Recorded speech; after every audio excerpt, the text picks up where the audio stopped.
Zee Marathi, चर्चा ही होणारच। मांजरी ग्रामपंचायतीचे माजी सदस्य व युवा उद्योजक शीतल यादव यांनी आपला 41वा वाढदिवस निपाण येथील स्तवनिधी संजीवनी अनाथ आश्रमात अनाथ मुलांसोबत साजरा करून सामाजिक बांधिलकीचं दर्शन घडवलं। यावेळी त्यांच्या मित्रपरिवाराच्या वतीनं आश्रमातील मुलांना गोड व स्वादिष्ट जेवणाची मेजवानी देण्यात आली।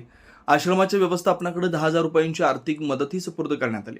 त्याचबरोबर गुरुकुलाचे संस्थापक परमपूज्य समतर महाराज यांच्या स्मारकासाठी लागणाऱ्या विटा देण्याचा अमूल्य संकल्प यावेळी करण्यात आला।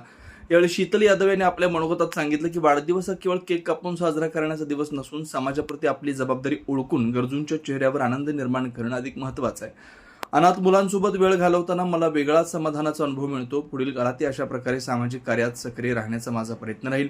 या प्रसंगी शिवलिंग भीमानवर, रामबाळ भुई, संतोष कामत, अमोल जाधव, नामदेव पाटोळे, मारुती शेडुरी, राम यादव, सुभाष शिंदे, शशिकांत मिर्जे, संजय नरवाडे, महातेश जोगोजे, सचिन कोकणे, विशाल पाटील, सागर बाणे, गणेश साताई यांच्यासह आदर्श गणेश मंडळाचे अनेक युवक उपस्थित होते। सी मराठीसाठी मांजरीहून तात्यासाहेब कामत। आणि या परिसराला भेट दिली, आपल्या गुरुकुलाच्या आठवणी ताज्या केल्या।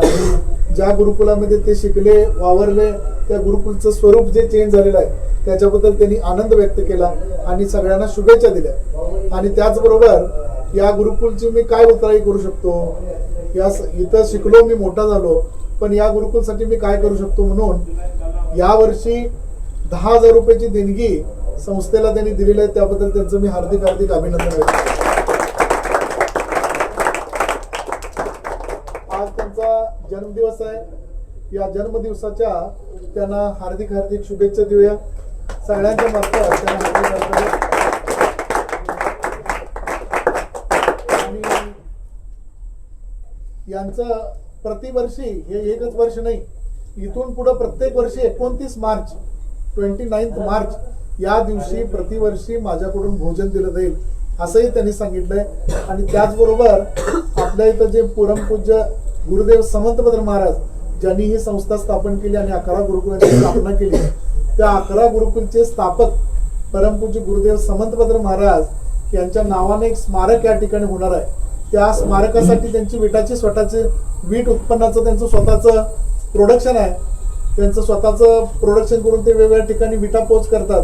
तशातच आपल्या गुरुकुलाच्या प्रांगणामध्ये होणारं जे हे स्मारक आहे त्या स्मारकासाठी लागणाऱ्या विटा त्यांच्या मार्फत देतो असं त्यांनी सांगितलेलं आहे। या सगळ्या त्यांच्या उदार दातृत्वाबद्दल मी त्यांचा हार्दिक अभिनंदन करतो।